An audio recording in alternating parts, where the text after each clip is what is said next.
kichwa chake na mwenye huzuni.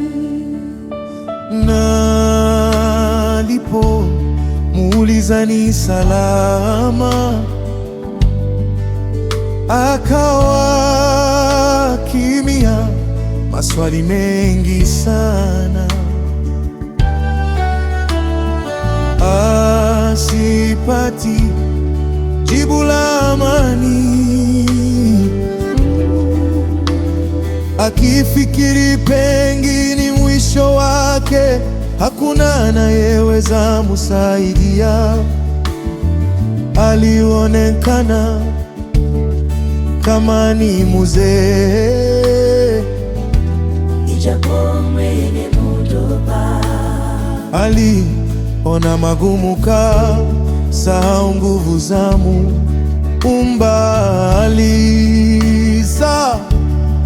Au kuna Mungu anayeweza? Kwa kweli picha ya maisha yake ina mambo mengi, Kiubinafsi sikuweza kuyavumilia. na alimuswali kweli kweli, wewe umejua Mungu yupo? Mbona umesahau mema ya Bwana?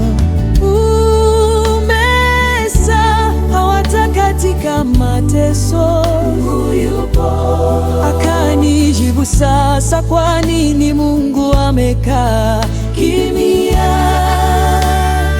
Kwa nini Mungu hataki kunijibu? Alisahau Mungu yupo pale pale.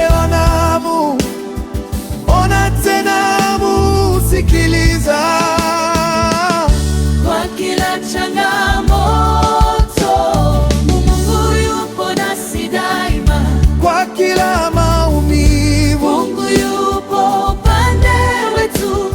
Yoshua Shilo yupo nasi.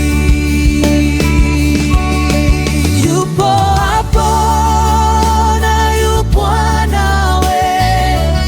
Mtazame Bwana, wewe upo vigajani mwake, mbele na nyuma.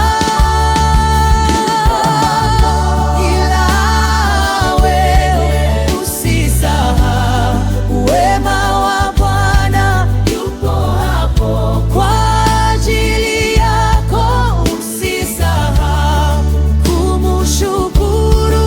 Yupo hapo anakuona, usisahau akutendeayo. Yupo hapa Bwana, yupo nawe.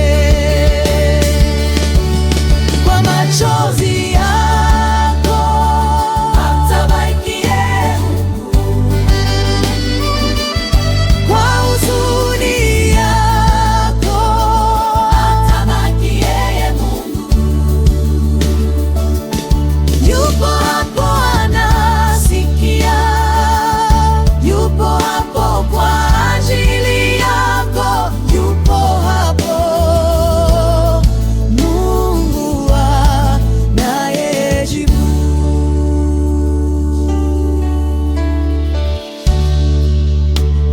Ni kweli katika magumu, mioyo yetu mia,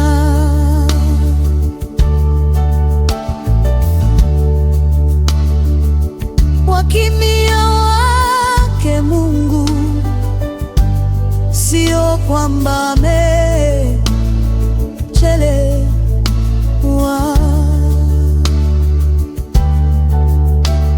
Kwa nini twatazama magumu, hatumuoni Bwana? Twasahau ahadi zake, Bwana hazibadili. Anaona machozi yetu, asikia kilio chetu, yuko nasi jangwani. Ukimya wake wake ni kipimo cha imani zetu. Magumu ni misuli na njaa, bali kwa imani zetu. Tusijibu kwa hasira, tusije tukajihukumu. Yuko pale anatuona, tujipe moyo. Misuli ya imani yakomaa katika kupata magumu. Kwa kila changamoto yupo nasi daima. Kwa kila maumivu Mungu yupo upande wetu. Yoshua, Shilo yupo nasi. Kwa nini twa Bwana magumu hatu muoni Bwana yupo